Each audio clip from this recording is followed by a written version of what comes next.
أعوذ بالله السميع العليم من الشيطان اللعين الرجيم. بسم الله الرحمن الرحيم.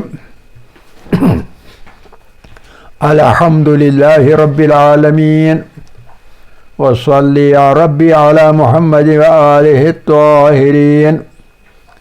اللهم صل على محمد وآل محمد وعجل فرجهم، وعجل لوليك الفرج يا كريم، واجعل فرجنا بفرجه يا أرحم الراحمين. توكلت على الله العظيم. رب اشرح لي صدري ويسر لي أمري واحلل عقدة من لساني يفقه قولي. رب يسر ولا تعسر وتمم بالخير. آمین یا رب العالمین. عزیزان گرامی، علم الکلام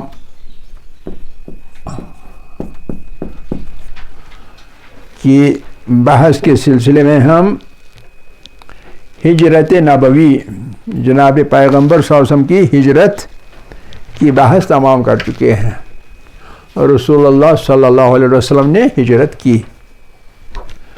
ہجرت سے پہلے بعثت کے بعد مکہ معظمہ کے اندر حضور صلی اللہ علیہ وسلم کے 13 سال گزر چکے، اور یہ 13 سال آپ کی زندگی کے سخت ترین سال تھے، اور مسلمانوں کے بھی سخت ترین سال تھے. بہت مشکل تھی، کیونکہ مشرکین مکہ جو تھے وہ زبردست دشمنی پر آمادہ ہو چکے تھے.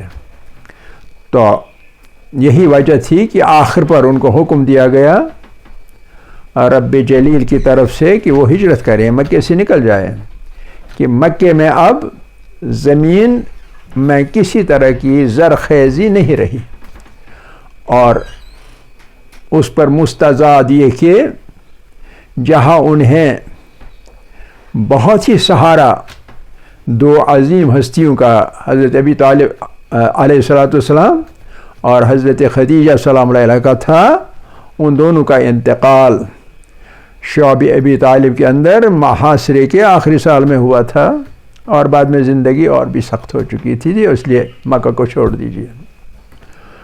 تو مدینے میں اسلام کی اصلی تاریخ شروع ہو جاتی ہے، اگرچہ ابتدائی جو تانا بانا تھا وہ مکے میں ہی پھیل چکا تھا. اب ہمیں یہاں سے آگے تاریخ نہیں بتانی. مدینے میں جو بعد میں 10 سال گزارے، ٹوٹل بعثت کے بعد جو حیات نبی صلی اللہ علیہ وآلہ وسلم کے کل عمر کی تعداد جو تھی وہ تھی 23 سال.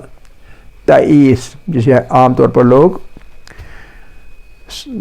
غیر صحیح انداز میں 23 بولتے ہیں. تو وہ 23 سال جو تھے ان 23 سال کے اندر زیادہ بڑا حصہ مکے میں گزرا، اور جس کا فائدہ کوئی خاص ظاہر طور پر نہیں ہوا، الا یہ کہ اس میں انہوں نے داغ بیل ڈالی جو مسلمان ہو چکے تھے ان کے اندر تزکیہ نفس کی، اور مشکلات کے ساتھ مقابلہ کرنے کی جرت اور ہمت ان کو عطا کی تھی. اس کے بغیر اور کوئی فائدہ نکل نہیں آیا تھا.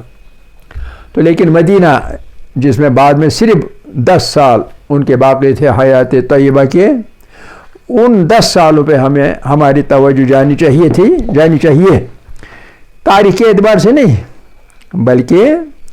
بلکہ کس اعتبار سے؟ اسلام کی اصلیت کو سمجھنے کے اعتبار سے. یعنی جو انقلاب محمدی ہے، جو ہم اسلام کہتے ہیں، اور اس اسلام کی اصلیت کن بنیادوں پر ہے یہ پہچاننا پڑے گا ہمیں.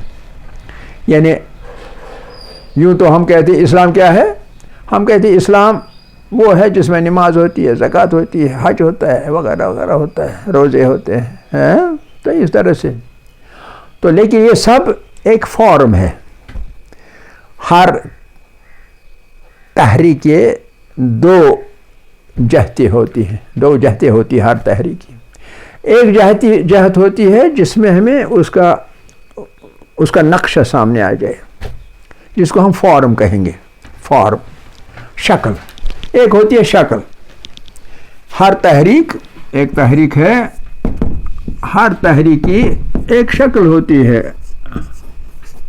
ایک شکل, ایک تشکیلات عمارت کی صورت میں کھڑی ہے, تشکیلات. اس کو ہم فارم کہتے ہیں.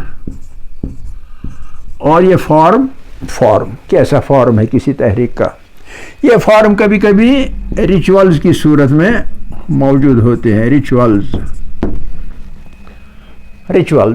یعنی رسوم. اور مصیبت یہ ہوتی ہے کبھی کبھی وقت گزرنے کے ساتھ ساتھ کسی بھی تحریک کے یہ رسوم باقی رہ جاتے ہیں اور کچھ نہیں رہ جاتے.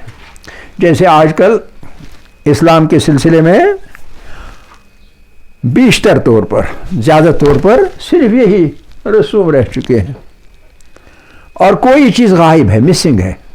وہ دوسری چیز ہوتی ہے. وہ دوسری چیز کیا ہوتی ہے؟ وہ دوسری چیز ہوتی ہے شکل کے بجائے ایک روح. شکل اور روح, سپرٹ. جو یہ سپرٹ ہوتی ہے کسی تحریک کی, سپرٹ, یہ سب سے اہم تو یہی ہوتا ہے نا. سپرٹ اہم ہوتا ہے, شکل اہم نہیں ہوتی ہے. شکل بالعموم لوگوں کے ذہنوں میں بٹھائی جاتی ہے تاکہ اسی بنیاد پر, شکل باہر سے ایک ڈھانچہ ہوتا ہے, اس کے اندر جو ہوتی ہے روح, وہ روح اصل میں مضبوط ہونی چاہیے. آج کل مسلمانوں کے اندر یا مسلمان معاشرے کے اندر جہانی طور پر, یونیورسل طور پر, عالمی طور پر رسوم باقی ہیں, کہیں کوئی فرق نہیں. نمازیں بھی لوگ پڑھتے ہیں, ہے نا, روزے بھی رکھتے ہیں, کبھی کبھی بہت شوق سے, زیادہ اچھے اور گہرے طور پر روزے رکھتے ہیں, زکوٰۃ بھی ادا کرتے ہیں, ٹھیک ہے کہ نہیں. حج بھی کبھی, جہاں ممکن ہو تو کرتے ہیں, جہاں ممکن نہ ہو وہ تو ممکن رہا ہی نہیں. امر بالمعروف وہ روح کے ساتھ زیادہ تعلق رکھتے ہیں, اس لیے بہت کم ہے. نہی عن المنکر وہ بھی روح کے ساتھ تعلق رکھتے ہیں, وہ بھی بہت کم ہے. تولا اور تبرہ, ان کا بھی تعلق روح کے ساتھ ہے, عقیدے کے ساتھ ہے. ان دونوں کا تعلق عقیدے کے ساتھ ہے. امر بالمعروف, نہی عن المنکر, تولا اور تبرہ, یہ چار چیزیں اگرچہ فارم اور ریچولز میں موجود ہیں, لیکن ان کی اصلیت فارم نہیں, بلکہ ان کا تعلق زیادہ طور پر روح کے ساتھ ہے. اور یہ چاروں چیزیں آج کل مفقود ہیں. مفقود یعنی پائی نہیں جاتی. تولا کا لوگ خیال نہیں کرتے, تبرہ کا خیال نہیں کرتے, امر بالمعروف کا خیال نہیں کرتے, نہی عن المنکر کی تو بات ہی نہیں. اپنی آسانی ڈھونڈتے, کوئی مشکل پیدا نہ ہو جائے, کسی وجہ سے انسان کے اوپر آفت نہ آ جائے, اس لیے ان چار چیزوں کو پس چھوڑا ہوا ہے. لیکن باقی جو 6 چیزیں ہیں ان پر عمل درآمد ہے, اور کبھی کبھی صحیح طور پر ہے.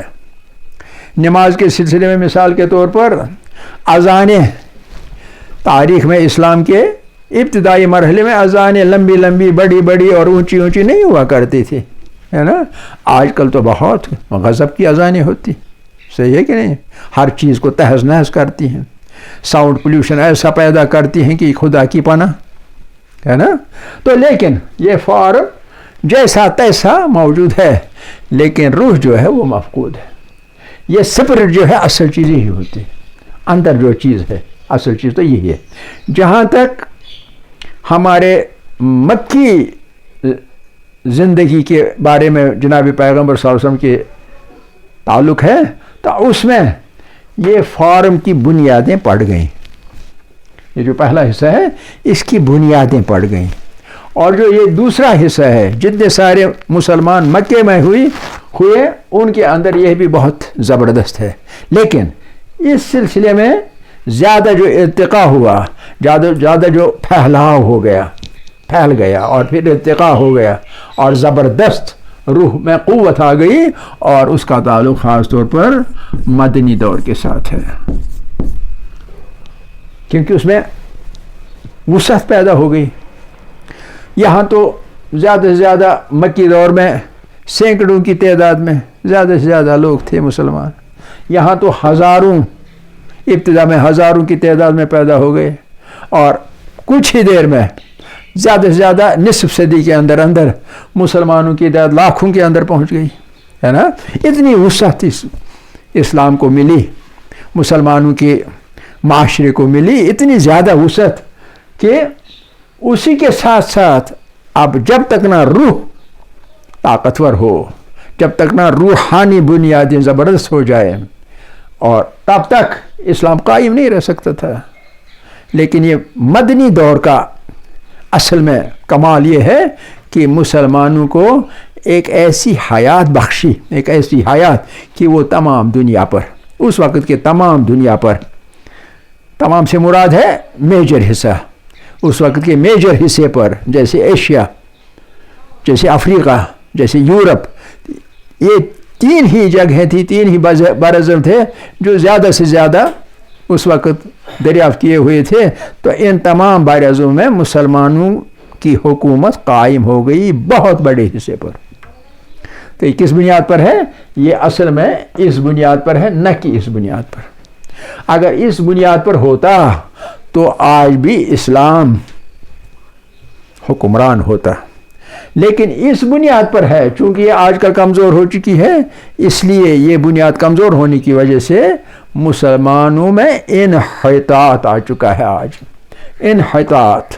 انحطاط کب آ جاتا ہے؟ انحطاط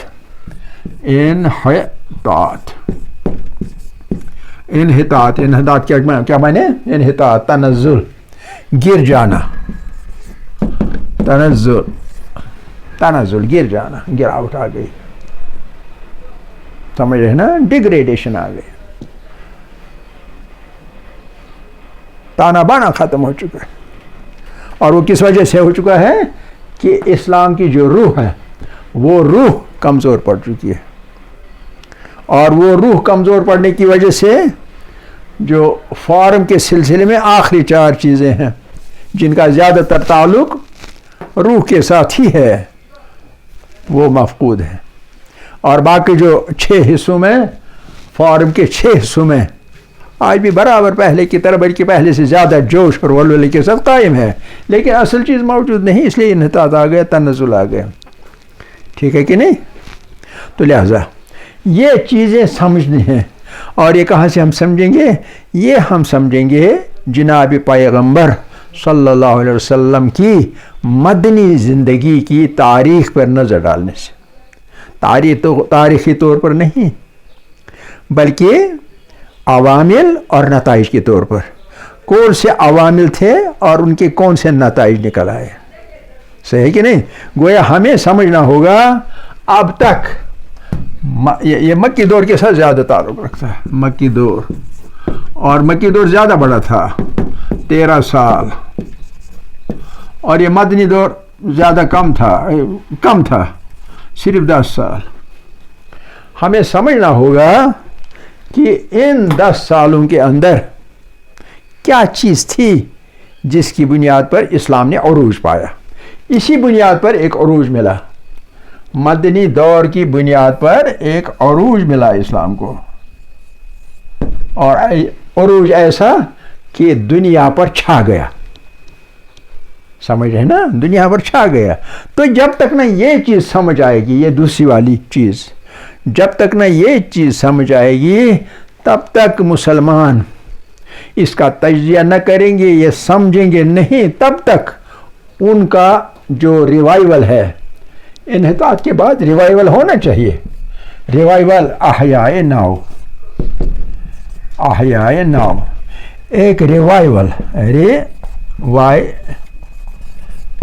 ایک ریوائول ہونا چاہیے، ہے نا؟ ریوائول، نئے سرے سے حیات نو ان کو ملنی چاہیے. وہ کہاں سے ملے گی؟ ایسے نہیں ملے گی، چاہے کتنی بھی تبلیغ ہو، نہیں ملے گی. سوال ہی پیدا نہیں ہوتا. کب تک؟ جب تک نہ مسلمان اس دور کی جو تحریک ہے، جسے ہم اسلام کہیں گے، اور اسے اسلام، اور وہ اسلام کیا ہے؟ اسلام باز ایک انقلاب ہے، لیکن کون سا انقلاب؟ سوشلزم، کمیونزم اور نیچرلزم جیسا انقلاب نہیں، بلکہ انقلاب محمدی صلی اللہ علیہ وسلم۔ جب تک ہم اس انقلاب کو سمجھیں تب تک ہمارے ذریعے سے اور ملتوں کو تکلیف پہنچے گی، اور ملتوں کے ساتھ ہمارا وتیرہ خراب ہوگا، اور نتیجہ کیا نکلے گا؟ یعنی احیاء نو کے صحیح طریقے کے بجائے اگر طریقہ، اس کا طریقہ ہوتا ہے، طریقہ جو ہے یہ طریقہ غلط ہوگا، اور غلط طریقہ کیا نکلے گا نتیجہ؟ اس کا نتیجہ نکلے گا اسلاموفوبیا۔ اور اگر صحیح طریقہ استعمال کیا جائے، صحیح طریقہ، تو تب احیاء نو ہوگا، ورنہ احیاء نو نہیں ہوگا، ہے نا؟ یہ ایک پرپوزیشن ہے، یہ پرپوزیشن سمجھ آنی چاہیے، ہر مسلمان کو سمجھ آنی چاہیے، خاص کر ان مسلمانوں کو سمجھ آنی چاہیے جن کا لوگوں کے ساتھ واسطہ ہے، غیر مسلمانوں کے ساتھ، غیر مسلموں کے ساتھ واسطہ ہے، جن کے اپنے یہاں مسلمانوں کے اندر ایک نفوذ ہے، ان کا اثر ہے، وہ مؤثر ہیں، وہ اوروں پر اثر رکھتے ہیں۔ ہوتا ہے نا، کچھ طبقے ایسے ہیں جن کا اثر ہے لوگوں پر، جیسے علماء ہیں، مفکرین ہیں، حکمران ہیں، ہے کہ نہیں؟ کم سے کم ان کو، خاص طور پر ان کو یہ سب سمجھ آنا چاہیے، مکی دور نہیں بلکہ مدنی دور سمجھ آنا چاہیے، کیونکہ مدنی دور ہی ہے۔ آپ یاد رکھیے، جو مکی دور تھا، مکی دور میں سے مسلمان نکل آئے، نکل گئے، مکہ سے باہر نکل گئے، لیکن کیسی حالت میں؟ بے سر و سامانی کی حالت میں، بے سر و سامانی اور بے بسی کی حالت میں، بے بس تھے، بے سر و سامان تھے، جیسے بے بس آج مسلمان ہیں تمام دنیا میں، تمام دنیا میں آج بھی مسلمان بالکل بے بس ہیں، مجبور ہیں، بے سر و سامان ہے، ان کے پاس کچھ نہیں ہے، کوئی طاقت نہیں، کچھ بھی نہیں، اور کسی اور کی وجہ سے نہیں، اپنی غلط کاریوں کی وجہ سے، مسلمانوں کی اپنی غلط کاریوں کی وجہ سے آج کل وہی ماحول ہے جو مکی دور میں مسلمانوں کا تھا، کہ بے سر و سامانی تھی، بے بسی تھی، بے بس تھے، ایک مجبوری کا عالم تھا، مجبور، کچھ نہیں کر سکتے، آج بھی کچھ نہیں کر سکتے ہیں، تب بھی کچھ نہیں کر سکتے تھے، ایک دباؤ کے تحت زندگی گزارتے تھے، ایک خوف کے تحت زندگی گزارتے تھے، اور وہی دباؤ اور وہی خوف آج کل بھی ہے۔ کوئی مسلمان کہیں گے ہم آج کل آزاد ہیں، ہم جو چاہیں وہ کریں گے، بالکل چھلا ہوا ہے، دھوکہ ہے، ایک بڑا دھوکہ ہے، صحیح نہیں ہے۔ آج کل بھی مسلمان اسی بے سر و سامانی میں ہے، اسی بے بسی میں ہے جو ابتدا میں تھے۔ اس کا احساس پہلے ہونا چاہیے انسان کے اندر، ذہنوں کے اندر یہ احساس پیدا ہونا چاہیے کہ آج ہم وہی زندگی، ویسی ہی زندگی گزار رہے ہیں جیسے ابتدائی مسلمانوں کی تھی مکی دور کے اندر، وہی بے سر و سامانی اور وہی بے بسی، ٹھیک ہے کہ نہیں؟ وہی اندھیرا، راستہ نہیں سوچتا ہے، تب بھی راستہ نہیں سوچتا تھا، اب بھی راستہ نہیں سوچتا ہے۔ تب مشرکین مکہ کی وجہ سے یہ بے بسی تھی، یہ بے سر و سامانی تھی، آج جو بے سر و سامانی اور بے بسی ہے یہ اپنی غلط کاریوں، اپنے کرتوت جو ہمارے ہیں ان کی وجہ سے ہے۔ اوروں کا گلہ نہیں کر سکتے ہیں، اوروں کا گلہ کیسے کریں گے؟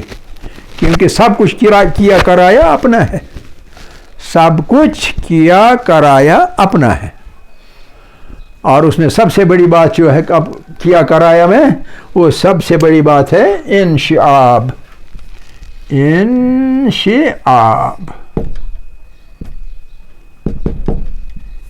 انشعاب کیا ہے؟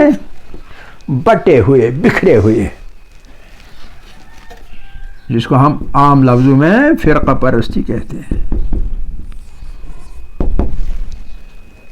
سب سے بڑا جو اس میں سبب ہے، سب سے بڑا سبب، سب سے بڑی وجہ جو ہے آج کی بے سر و سامن بے بسی کی، اور وہ ہے انشعاب اور فرقہ پرستی. فرقہ پرستی سمجھ رہے ہیں؟ تو یہ ہمارا بیک گراؤنڈ، جو ہمارا بیک گراؤنڈ رہے گا مدنی دور کو سمجھنے کے لیے. اور جب ہم وہ سمجھیں گے، کوئی بڑی باتیں نہیں، چھوٹی باتیں ہیں، لیکن جب تک نہ وہ سمجھیں گے، اور سمجھنا ہی نہیں ہے، اس سب کو سمجھنا، اس کی سمجھ حاصل کرنا، سمجھ بوجھ حاصل کریں گے، یہ بہت ضروری ہے. سمجھ بوجھ حاصل ہونی چاہیے اس سب چیز کی، اور وہ سمجھ بوجھ ہمارے خون میں اترنی چاہیے. خون میں اترنا، خون کے ساتھ روح میں اترنا، روح اور خون میں اترنی چاہیے یہ سمجھ بوجھ. جب تک نہ یہ سمجھ بوجھ مسلمانوں کی روح میں اتر جائے، مسلمانوں کے خون میں داخل ہو جائے اور ان کی رگوں میں گردش کرے، پورے 24 گھنٹوں کے سبھی منٹوں اور ثانیوں اور سیکنڈوں تک گردش کرتی رہے، تب تک وہ احیاء نو نہیں ہو سکتا. صحیح ہے کہ نہیں؟ اور یہ معاملہ، یہ والا معاملہ، یہ معاملہ ضروری نہیں ہے کہ دنیا بھر کے مسلمانوں میں پیدا ہو جائے. ایک اندازے کے مطابق صرف 17% کی ضرورت ہے، کیونکہ 17% تبدیلی جو ہوتی ہے وہ بنیاد ہوتی ہے کس چیز کی؟ ایک انقلاب کی. تو لہذا دوسرا انقلاب جس کو ہم احیاء نو کہیں گے، اس میں 17% کم سے کم مسلمانوں کے تمام طبقوں میں سے، علماء میں سے، مفکرین میں سے، حکمرانوں میں سے کم 17% میں یہ سمجھ بوجھ پیدا ہونی چاہیے، اور یہ سمجھ بوجھ ان کے خون اور روح میں اترنی چاہیے. ایک ہوتا ہے سمجھ بوجھ ہے لیکن خون میں نہیں اتری ہے، آپ کے وجود کا حصہ نہیں بن چکی ہے. جب تک نہیں یہ وجود کا حصہ بن جائے، یعنی روح اور خون میں اتر جائے، تب تک آپ کچھ کر نہیں سکتے، تب تک آپ وہی لکیر کے فقیر ہیں.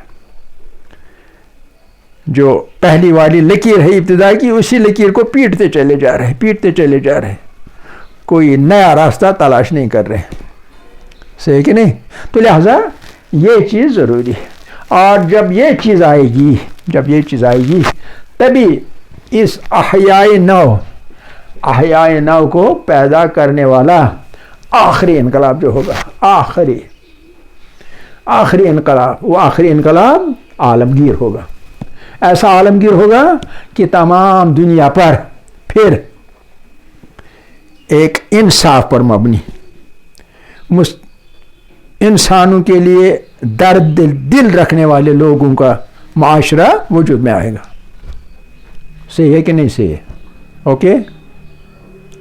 تو اب ہم کیا دیکھتے ہیں، اس کو بیک گراؤنڈ میں رکھیے. آپ دیکھیے، آپ دیکھیں گے کہ جو ہی مدینے میں پیغمبر صلی اللہ علیہ وسلم اپنے ساتھیوں کے ساتھ آ گئے، ہجرت کر لی، تو پائے در پائے، ابتدا سے ہی پائے در پائے باطل پر ضربیں لگاتے رہے، ایک کے اوپر ایک ضربیں لگاتے رہے.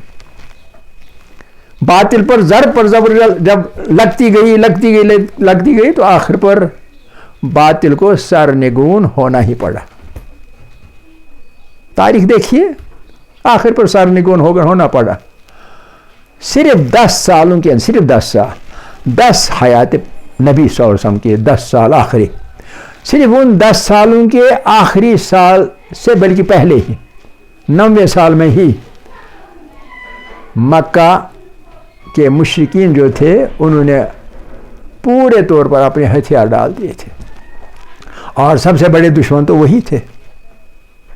بعد میں جو دشمن تھے وہ مکے سے باہر بھی تھے، غیر مشرکین جو تھے، اہلی کتاب بھی اگرچہ تھے، تو ساتھ ساتھ میں انہوں نے بھی ہتھیار ڈالنا شروع کیے تھے. سرنگون ہونا، سرنگون ہتھیار ڈالنا یعنی قبول کرنا، ایک نئے پیغام کو مانیتا دینا، ایکسیپٹنس دینا، قبولیت بخشنا، اور قبولیت بخش کے مانیتا دے کے وہ کیا نام ہے کام جو اسلام کا تھا، اسلامی انقلاب کا، وہ تکمیل پر پہنچا چکے تھے. صحیح ہے کہ نہیں؟ تو یہ حصہ ابتدائی، اور اس کے بعد ہم جائیں گے آگے انشاءاللہ، اور آگے جو اسلام کی اصل روح ہے اس کے مختلف اجزاء جو ہیں ان کو انشاءاللہ کل کے درس میں سمجھنے کی کوشش کریں گے. والحمدللہ اولا و آخرا و ظاہرا و باطنا.